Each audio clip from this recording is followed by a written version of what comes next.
President of Ukraine, President Zelenskyy, is a remarkable man. I've said before, as I said at CPAC over the weekend, he will be remembered for 1,000 years.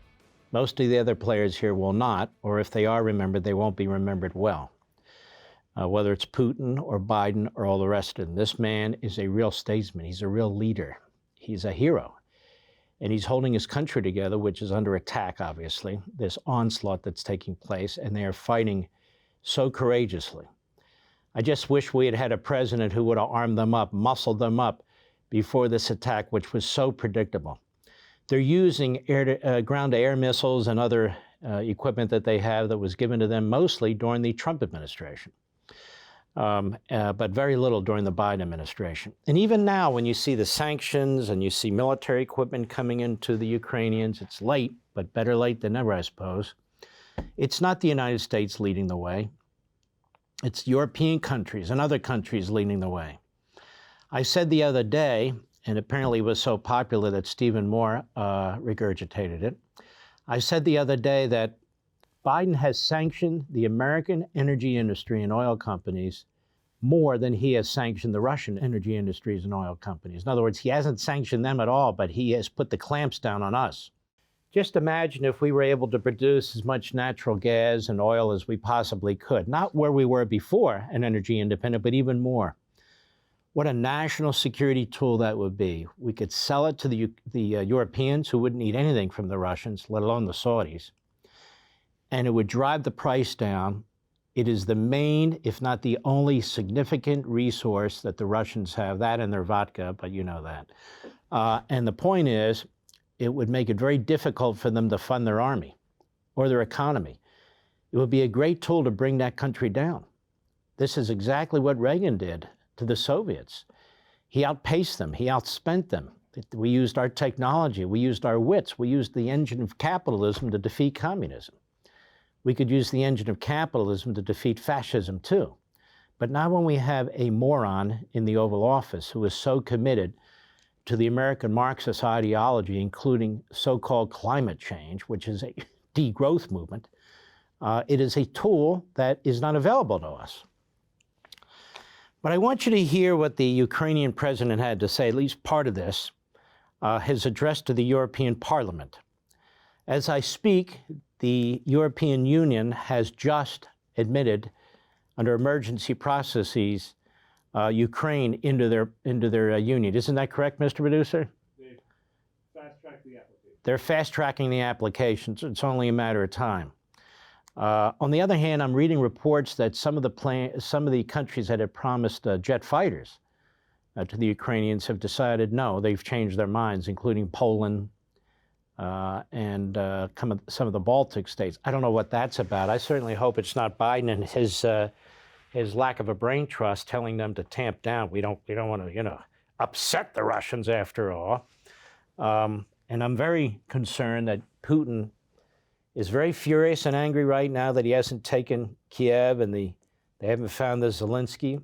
And word is he has sent 100 people out to find Zelenskyy and kill him, including these Chechens. So this isn't some game. This is a big deal. And it's a very, very grave situation. So let's listen to what this man had to say. The president of Ukraine, enormously courageous man. Go. This morning was a very tragic one for us. 2 cruise missiles hit Kharkiv, the city which is located to the borders of the Russian Federation. There were always many Russians there, and they're always friendly. There were warm relations there.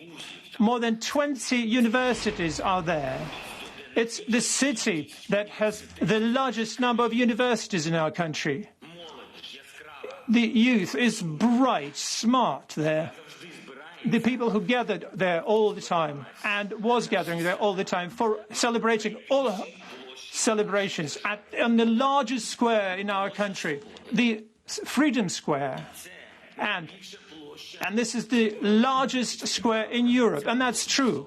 This is called the Freedom Square. Can you imagine this morning, 2 cruise missiles hit this Freedom Square, dozens of killed ones. This is the price of freedom.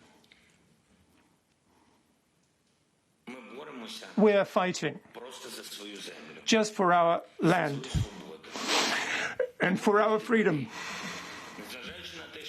Despite the fact that all large cities of our country are now blocked, nobody is going to enter and intervene with our freedom and country. And believe you me, every square of today, no matter what it's called, it's going to be called, as today, Freedom Square in every city of our country. Nobody is going to break us. We're strong. We're Ukrainians. We have a desire to see our children alive. I think it's a fair one. Yesterday, 16 children were killed. Again and again, President Putin is going to say that is some kind of operation and we are hitting a military infrastructure. Where are our children? What kind of military factories do they work at? What tanks are they going with? Or launching cruise missiles? He killed 16 people just yesterday. Our people are very much motivated, very much so. We are fighting for our rights, for our freedoms, for life, for our life. And now we're fighting for survival. And this is the highest of our motivation. But we are fighting also to be equal members of Europe. I believe that today we are showing everybody that's exactly what we are.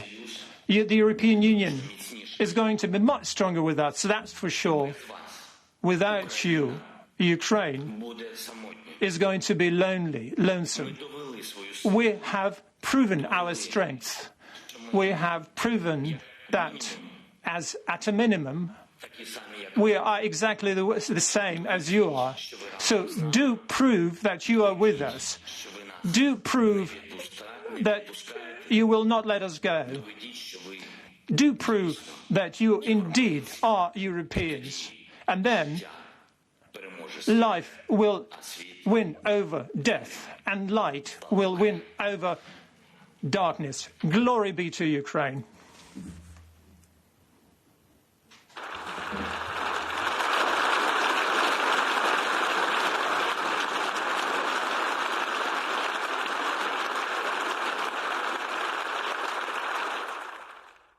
Some of them are presidents of various countries. In the European Union, I noticed a couple. And you see him over the gentleman's right shoulder on the left side of the screen, the president of Ukraine, Zelenskyy. His life is literally on the line. His life is literally on the line, that of his cabinet, that of his family, and that of part of the parliament. They're literally on the line. If they capture these people, they're going to kill them. And yet look how he just continues to plow ahead. He's a remarkable man. Enormous courage. Want to see more Mark Levin? Go to levintv.com and subscribe now.